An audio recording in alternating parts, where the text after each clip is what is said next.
Hi, I'm Shristi, and in this video, we're going to have a bit of a look at the brand new version of MEAN.js. So we're going to go through the brand new MEAN.js generator and have a look at the app that it creates with the new structure. Keep in mind that the things we're going to look at today are still under very much active development. But I thought it'd be fun to just kind of take it out for a bit of a spin and let's just see how we go. So if you've got no idea what I'm talking about, I'll show you what I mean. So if I pop over to the MEAN.js website, you see this big green button on there which says View on GitHub.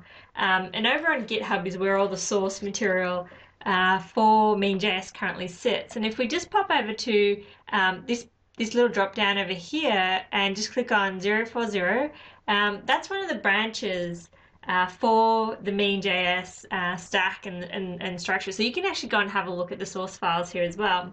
So what we're going to do today is have a look at the MEAN.js generator and use that to create an app that follows this structure over here. All right, cool. So I've got my I've got PowerShell open over here. So that's my command line. You can use whatever you're comfortable with. Just make sure that you've got it open as an administrator so that you can go ahead and create files and things like that and you don't have any issues. So the first thing we want to do is actually install the generator. We can do that by just putting in npm install MEAN.js /generator-meanjs #0.4-dev. And I'm going to install this one globally. So I'm just going to put in -g at the end there. Just hit enter. We'll let that go ahead and install, and you'll know that it's done once this little spinny thing over here has stopped and the command prompt returns. So we'll just let that continue.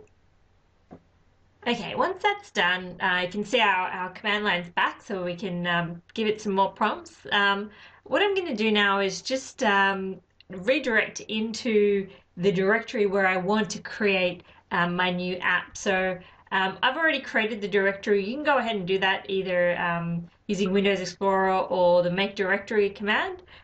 But once you've created a directory somewhere, just cd into it. So cd, put in the location of where your directory is sitting, and what you should then see is the directory reference over here.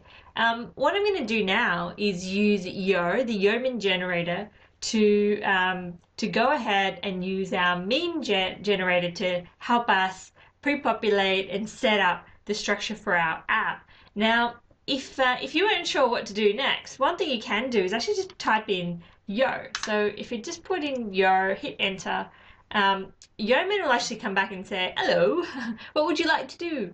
I think that's how it sounds anyway. I've got a few generators that I've previously added to my computer, and I'm going to just select MEAN.js. So that's the one that I'm after. What it also does just tell me here is that this generator can also be run by just putting in yo MEAN.js. It's a little bit hard to see, but that's what it's saying. So instead of just typing yo, I could have just typed yo MEAN.js. So if you've gone through the 30-day challenge, you've definitely gone through this process before. Okay, so now we're going to actually tell Yeoman all the things that we actually want to include in our app and how we want to set it up. So first thing we start off with, what do we want to call it? I'm just going to leave it with the default. So I'm just going to hit enter. And it's asking me how I would like to describe my application. I'm just going to, again, leave it with the defaults. So I'll just hit enter. I don't really want any keywords right now, so I'm just going to hit enter. Again, all the stuff that we put into Yeoman, it will either use in order to set up the app, or it'll actually take that and pre-populate it somewhere in the app for us. So we can always, the data that we just put in, we can always go and change that later on. What's your company name? So I just throw in Bossable here. It's asking me if I want to generate the article example. I'm going to say no, because I don't really want to do that. And up until this point, you see that pretty much everything that we've got here, we've kind of been through before. So if you've used the current version of the generator, you'll be familiar with this. Except for this bit, it's a little bit different. So it's asking me here if I want to generate the chat example module, because this is one of the new features that's coming in to the new version. of the stack, and what it does is actually set up the chat example module, but also add Socket.io. So if you've been wanting to use Socket.io before, you're not sure what it is, you've never heard about it before, this is a cool way to have an example actually set up for you. So I'm actually gonna go ahead and put that in just to have a bit of a play with it. Which modules do you want to include? Again, as per the previous generator, it actually has selected everything for us, but this time it's actually easy to see. So I've got little asterisks saying, yes, these are all selected. I just need to hit enter and we can move on. So now what it's actually doing is going ahead and setting up the app structure for us and going and populating all of the information that we need there. All right, so it's looking like it has hit an error over just towards the end of the installation process with a module not being found. But the great thing is, as long as it's hit the post-install process, I can kind of kick it off from here. So what I'm going to do is actually just take it over from where it stopped off. So I'm just going to type in bower install and go ahead and install the bower packages. Now in the version that you're using, you may or may not have had the same error that I did, but sometimes it's good to actually show you an example of the errors as well. So you can see it's just picking up all the different bower packages. So you can find these in the bower.json file if you're looking for them, or if you wanted to add some in there before you actually kicked off the manual bower installation. All right, awesome. So it's returned the command prompt back to me at the bottom here. So for all intents and purposes, we've gone through and now installed the generator, used it to actually set up our app for us. The next step is to actually go and open up our app. So I'm going to do that using WebStorm, and I'll just bring that up over here. Okay, so here is WebStorm with the version of the app that I've just created. Just going to let that go ahead and index. All right, now that it's done indexing, just have a quick look through. So we've got our public folder with our lib files. So you should see all your Angular files down here in the library. You've got our node modules where all our node related files have been installed. We've got modules, which is where we'll be doing the grunt of the work, and config. So that's where we're going to put in our reference to Mongo. So just go across to environments and development, and you'll see that there's a section here for DB. So we want to get rid of that reference there. And this is where, if you've got a sandbox environment already, you can just plug that in.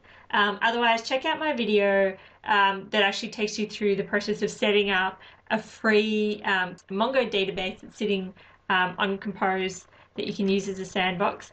I've created one previously, so I'm just going to plug that in here. Once you plug that in, have a quick look at the package.json file. Just make sure everything looks okay here. So I'm just going to have a quick look down here. You notice one thing, that the start at the moment actually just refers to grunt. What I'm going to do is I'm going to use Gulp. So I'm going to change that to Node server.js, like that. Just save that, and then open Gulp over on the side here, and then just kick off by triggering off default. So that's going to go and just start up the app for me. Cool, so it looks like that's good to go. And I'm just going to open it up now. So to open it up, we're just going to go across to localhost 3000. And now it's ready for us to actually play around with and do as we like. So I hope that helped. Get into the new version of the stack and have some fun with the new modules and the structure that we've got. I'm going to be creating a lot more videos now that I've gone through this process, now that the generator stabilized a little bit more, and get into some really interesting things about how we can use MEAN.js. One of the first things I'm going to kick off with is actually going through the upgrade process. So we've got the 30-day challenge app. We're going to move that across to the new structure, and I'll be sharing that with you shortly. So please subscribe to the channel if you haven't already. Check out bossable.com for more details, and I'll see you again very, very soon.